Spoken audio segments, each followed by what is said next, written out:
দর্শক দেখছেন এই মুহূর্তে কিন্তু সচিবালয়ের সামনে কিন্তু যারা রয়েছেন বিডিআর সদস্যরা তাদের উপর কিন্তু জল কামান নিক্ষেপ করছেন আইন শৃঙ্খলা রক্ষাকারী বাহিনী। যেমনটি দেখছেন কিছুক্ষণ পূর্বে থেকে কিন্তু তারা এই অবস্থানে ছিলেন এই সচিবালয়ের সামনে। এই মুহূর্তে কিন্তু সাউন্ড গ্রেনেড নিক্ষেপ করা হচ্ছে। এই মুহূর্তে যেমনটি দেখছেন জল কামানের মাধ্যমে কিন্তু তাদেরকে দুই পাশেই কিন্তু অবস্থানে রয়েছেন যারা এই বিডিআর সদস্যরা। এখন কিন্তু জল কামানের মাধ্যমে তাদেরকে কিন্তু ছত্রভঙ্গ করা দেওয়ার চেষ্টা করা হচ্ছে। যেমনটি দেখছেন এই মুহূর্তে কিন্তু তারা ফিরে যাচ্ছেন এখান থেকে। আমরা যেমনটি দেখছি কিছুক্ষণ পূর্বে থেকে অবস্থানে ছিলেন বিডিআর সদস্যরা, তাদেরকে কিন্তু এখান থেকে সরে যাওয়ার কথা বলছিলেন, কিন্তু কোনোভাবেই তারা এখান থেকে যাচ্ছিলেন না। এরপর কিন্তু এই মুহূর্তে জল কামান নিক্ষেপ করা হচ্ছে এবং একটি সাউন্ড গ্রেনেড কিন্তু নিক্ষেপ করা হয়েছে। আইন শৃঙ্খলা রক্ষাকারী বাহিনী কিন্তু দুই পাশে অবস্থানে আছে সড়কের। তারা অনেকক্ষণ ধরেই কিন্তু বিডিআর সদস্যদেরকে বোঝানোর চেষ্টা করেছে এখান থেকে ফিরে যাওয়ার জন্য। এখন কিন্তু তারা সামনের দিকে এগিয়ে যাচ্ছেন।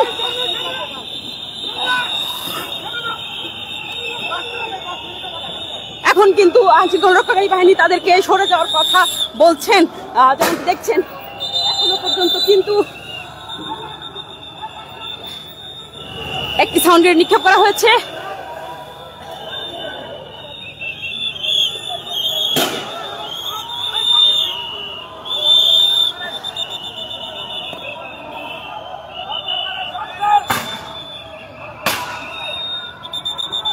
যেমনটি দেখছেন একের পর কিন্তু সাউন্ড গ্রেনেড নিক্ষেপ করা হচ্ছে একের পর এক, কিন্তু তবুও তারা কিন্তু এখানে অবস্থানে আছেন। যেমনটি দেখছেন এই মুহূর্তে এখনো পর্যন্ত কিন্তু জল কামান নিক্ষেপ করা হচ্ছে, তবুও তারা কিন্তু অনেকেই এখানে বসে আছেন সড়কের সামনে। সাউন্ড গ্রেনেড কিন্তু দুটি নিক্ষেপ করা হয়েছে, তবুও কিন্তু বিডিআর সদস্যরা বসে আছেন। যেমনটি দেখছেন একের পর এক কিন্তু সাউন্ড গ্রেনেড জল কামান কিন্তু নিক্ষেপ করা হচ্ছে সচিবালয়ের সামনে।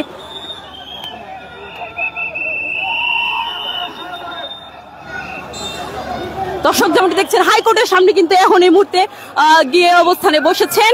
যেমনটি দেখছেন এখানে কিন্তু রমনা জোনের ডিসি যিনি আছেন তিনি কিন্তু তার চোখে মুখে কিন্তু এই মুহূর্তে লাইটার দিয়ে কিন্তু টিয়ার শেলে আঘাত লেগেছে। তিনি কিন্তু এখন এই মুহূর্তে আগুনের তাপ দেওয়া হচ্ছে।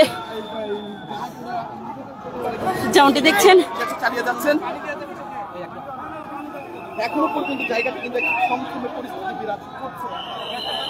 যেমনটি দেখছেন এখানে রমনা জোনের ডিসি যিনি আছেন মাসুদ আলম, তার চোখে মুখে কিন্তু এখানে টিয়ার শেল লেগেছে। তিনি কিন্তু এই মুহূর্তে তার চোখ কিন্তু কোনোভাবেই কিন্তু খুলতে পারছেন না।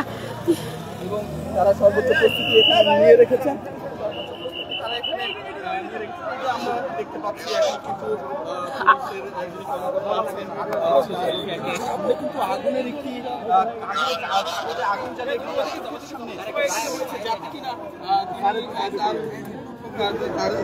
জ্বালাপোড়া আছে যেন বন্ধ হয়ে যায়। আমরা যেমনটি দেখছিলাম এখানে কিন্তু রমনা জোনের ডিসি যিনি রয়েছেন তিনি কিন্তু কিছুটা আহত হয়েছেন এবং তার চোখে টিয়ার শেল লাগার কারণে তিনি চোখে মুখে কিন্তু আগুন দেওয়া হচ্ছে। শুধুমাত্র আইন শৃঙ্খলা রক্ষাকারী বাহিনীর যারা সদস্যরা রয়েছেন তারাই ওই পাশে এবং বিজিবি যারা অর্থাৎ বর্ডার গার্ড বাংলাদেশের সদস্যরাও রয়েছেন, প্রত্যেকেই কিন্তু অবস্থানে আছেন সতর্ক অবস্থানে। আমরা যেমনটি দেখেছি তারা কিন্তু বলেছিলেন এখান থেকে বিডিআর সদস্যদেরকে চলে যাওয়ার জন্য, কিন্তু কোনোভাবেই তারা কথা শুনছিলেন না এবং পরবর্তীতে জল কামান এবং দুইবার কিন্তু সাউন্ড গ্রেনেড নিক্ষেপ করা হয়, টিয়ার শেল নিক্ষেপ করা হয়। যেমনটি দেখছেন থমথমে অবস্থা বিরাজমান রয়েছে এই মুহূর্তে বাংলাদেশ সচিবালয়ের যে সড়কে রয়েছে সেখানে জল কামানের গাড়ি এখনো কিন্তু এখানে অবস্থানে আছে।